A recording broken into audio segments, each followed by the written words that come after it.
वासनाएं होती हैं कई जन्मों की, इतनी दृढ़ होती हैं कि बहुत समय तक भजन करने पर भी, ये जब तक भगवत साक्षात्कार नहीं होता तब तक ये बनी ही रहती है सूक्ष्म रूप से। अगर इनको अवसर मिल जाए तो ये पूरा वृक्ष रूप हो जाएंगे। अंकुरण वृक्ष रूप बनना देर नहीं लगता इसमें। बहुत बार प्रयास करने पर वो वासना अपने द्वारा नष्ट नहीं की जा सकती, ये देखा है।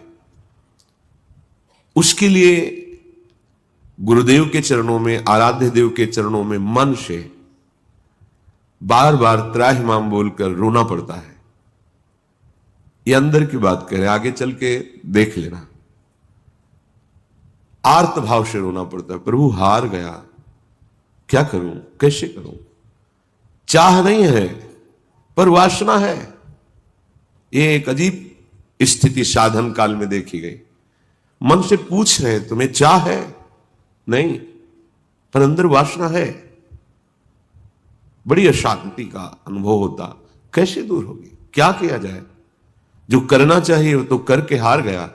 फिर भी वो जब हार गया तब पूरी दृष्टि प्रभु के चरणारविंद की तरफ है।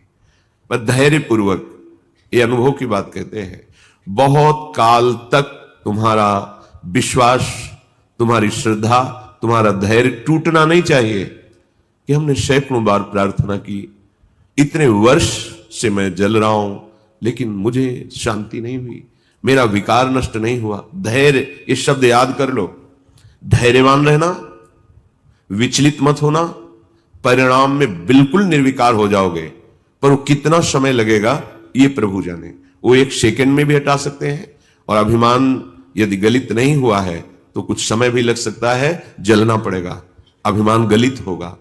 जब आर्त भाव से पुकारोगे तब निर्विकारता की स्थिति प्रभु दे देते हैं। फिर विकारी भोगों के बीच में रहने पर भी कोई विकार का खेल नहीं हो सकता, कोई भी इच्छा ही स्फुरित नहीं होगी, वासना ही नहीं है, चाह ही नहीं है।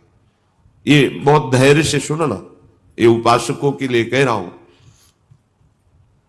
आपके अंदर साधन भजन करते हुए वासना दिखाई देगी, आपको आकर्षण दिखाई देगा, उसमें दम नहीं है।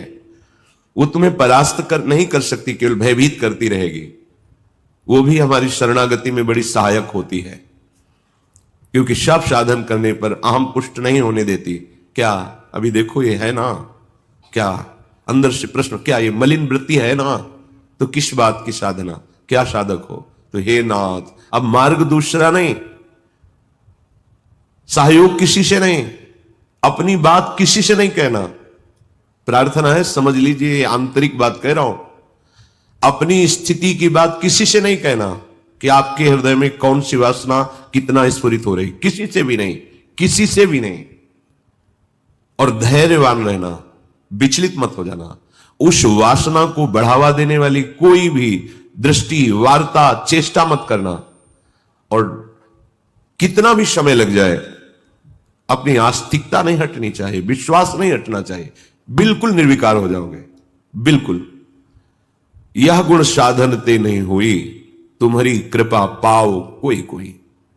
वो कृपा उसी को मिलती है जो आर्त भाव से बलहीन होकर प्रभु को पुकारता है, नाथ मेरे बस की बात नहीं रह गई, हर उपाय करके देख लिया।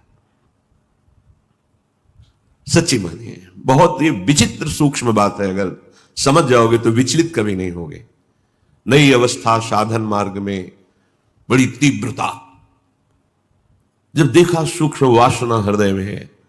सावन का महीना था, जल पीकर सावन भर रहेंगे, देखते हैं वासना कैसे रहती है। कोई फर्क नहीं पड़ा उस पर।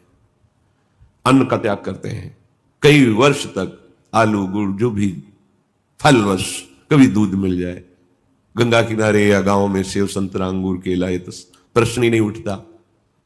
कुछ फर्क नहीं पड़ा। वो ऐसी सूक्ष्म स्थान पर बैठी रहती है अहम में, उस पर कोई फर्क नहीं पड़ता। बड़े बड़े सात्विक अनुष्ठान करने पर भी उस पर कोई फर्क नहीं पड़ता। तभी गोस्वामी जी भी लिख रहे हैं, हौ हार्यो कर जतन विविध विधि अतिशय प्रबल अजय, तुलसीदास बस होई तबहि जब प्रभु पेरक बर जाए। बिल्कुल सिद्ध बात समझ लो। गंगा जी में खड़े होकर के आर्त भाव से पुकारते, प्रभु आप देख रहे हैं एकांत सेवन, आप देख रहे हैं संयम आहार, फिर भी ये वासना क्यों, फिर ये क्यों जला रही है?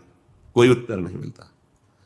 पर दूसरा मार्ग नहीं, किसी का संग नहीं, किसी से प्रश्न नहीं, पता नहीं कैसी सलाह दे दे कि हमारा विश्वास, हमारा धैर्य विचलित हो जाए। नहीं, अपनी बात प्रभु से। प्रार्थना में बहुत सामर्थ्य देखी है। ये अंदर की बात कह रहे हैं, बिल्कुल समझ जाना। ये इसलिए कह रहे हैं, ये मार्ग बहुत फिसलन वाला मार्ग है, बहुत संभाल संभाल के कदम रखने। अंततोगत्वा यह आया कि भाई हम आपके जैसे भी हैं वैसे आपके, आप देख लो, जैसे रखना चाहते हो वैसे रखो, नाथ में हार गया हूं, आप देख लो। कब वो चली गई पता ही नहीं चला। जिससे हम लड़ते रहे, जिससे हम जलते रहे, जिसके लिए हम साधन करते रहे, नहीं फर्क पड़ा। और जब उनके भरोसे छोड़ दिया, कब वो वृत्ति चली गई पता ही नहीं चला। इसीलिए बात कल चिंतन में चल रही थी कि अगर कोई समझ पाए तो इसे जरूर बताएं कि ये करने से नहीं होता, ये होने से होता है। बस देख लिया, मैं आपके बनने योग्य नहीं हूं, पर जैसा हूं आपका हूं, देख लो प्रभु, आप राजी हो तो राजी, मैं जलता रहूंगा, कुमार्गगामी नहीं बनूंगा, अन्य अवलंबन नहीं लूंगा, जलता रहूंगा। आप राजी हो मेरी जलन में, जीवन भर जलाते रहो, आप देख लो। अब मेरे बस का नहीं रहा, क्योंकि वो सूक्ष्म ऐसा कि वहां कोई प्रहार ही नहीं पहुंच रहा। अंतःकरण की अहम के महल में सूक्ष्मता से वो रह रहा है, जो भी करो वो बहुत पुष्ट हो रहा है। केवल हटा या हटेगा या हट रहा है तो प्रभु की कृपा से। इसलिए बड़े बड़े महापुरुषों के वचनों में दैन्यता और कृपा शब्द आता है। दैन्यता क्वा हम तुच्छा परम मधमा, कृपा हेश वृंदावनस्य, ये वृंदावन की महिमा, ये वृंदावनेश्वरी की महिमा, वृंदावनाधीश्वर की कृपा। ये अंदर से कह रहा हूं, समझ लो, एकदम समझ लो। धैर्यवान रहना, विचलित मत होना, ये न सोचना कि इतना समय हो गया अभी नष्ट नहीं हुआ, बिल्कुल नष्ट हो जाएगा, पता ही नहीं चलेगा। जैसे आप कब जवान हुए, कोई तारीख, कोई तिथि, किस दिन आपकी दाढ़ी मूछ उगी, आपने समय, तारीख, ऐसे वो घड़ी भी याद नहीं रहेगी कब आप निर्वासनिक हो गए। कभी स्मृति में आएगा, अच्छा ये तो बहुत वर्षों से जलाया, वो तो अब ढूंढे भी नहीं मिल रही वृत्ति, गई। देखो प्रभु की कैसी कृपा हुई, ऐसा अनुभव होता है। श्रीपाद कह रहे कि शास्त्र और गुरुदेव के वचन करोड़ों बार समझाए जा रहे, तुम्हें समझ में नहीं आ रहा। जिससे लोक निंदा हो, ऐसी चेष्टाएं, ऐसे आचरण, तुम क्यों संयम में नहीं रह रहे? देखो इतना तो है कि हृदय जल रहा है, पर चेष्टाओं पर अंकुश होना चाहिए।